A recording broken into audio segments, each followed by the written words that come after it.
The lake house had been empty for over a decade, left to sink into silence beneath the whispers of wind and ripple of distant water.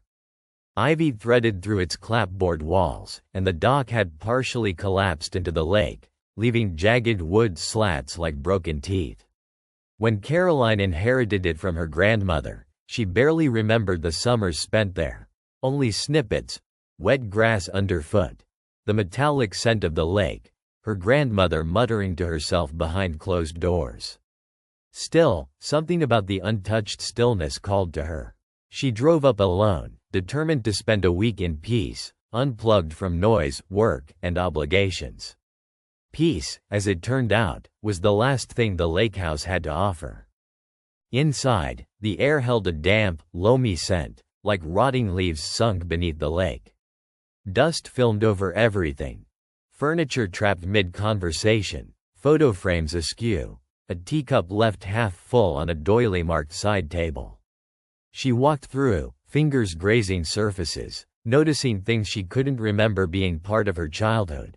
Like the faded pattern of a rug she could have sworn was once bright, or the painting of the lake above the fireplace, where waves bent in unnatural directions, sky blackened as if scorched.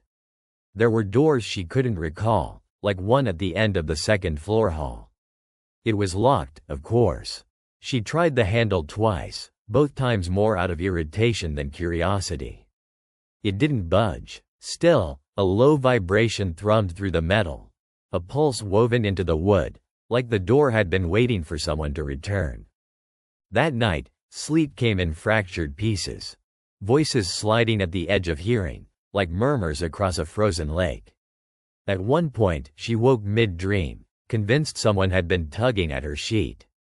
Thunder boomed outside, but no lightning followed. She rose, wandering barefoot through the house, compelled toward that same door.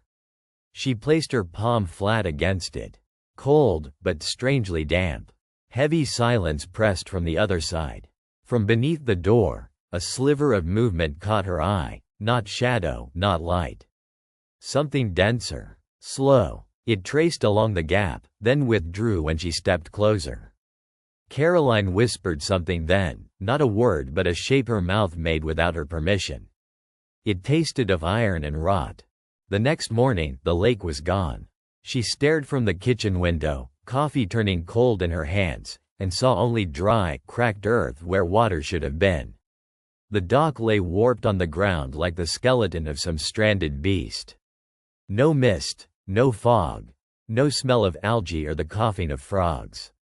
Just silence so complete it weighed on her shoulders. At breakfast, the radio she found in an old cabinet turned itself on without a power source. Faint static poured out. Then, a voice. It whispered her name over and over, each time more distorted, until it sounded more like a plea than a greeting. She tried to leave that day, but the gravel road had disappeared behind her car. Woods grew dense and thick where the path had been, and the trees leaned just slightly inward, as if listening. She started to forget simple things. How long she'd been there. Whether it was morning or evening when she looked out the window. The clocks ticked out of sync, and her own reflection began to lag behind her movements, just a fraction off. Once, when she passed the mirror in the hallway, her reflection smiled even though she hadn't. Her phone showed no signal, no battery, and eventually, no time.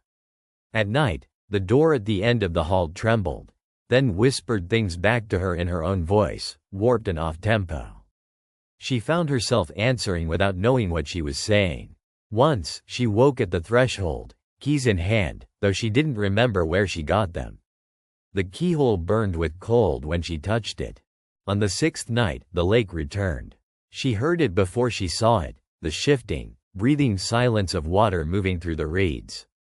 But when she looked again from the kitchen window, it was not the lake she remembered. The water lay still, black as ink, surface too perfect. Shapes stirred beneath. Elongated limbs too smooth to belong to fish, and vacant, pale eyes just barely breaking the surface. That night, the door opened by itself. She didn't see it open, only heard its whispered creak and turned to find it ajar. Behind it, Absolute darkness stretched like a tunnel with no end. Her own voice called gently from within. Only, it wasn't quite her voice. It was too calm, too patient, and it sounded like it had been waiting a long time. She stepped forward, barefoot, lips parted to speak, then halted. From the darkness, something stepped out. It looked like her. It smiled. And then it whispered, "You took too long."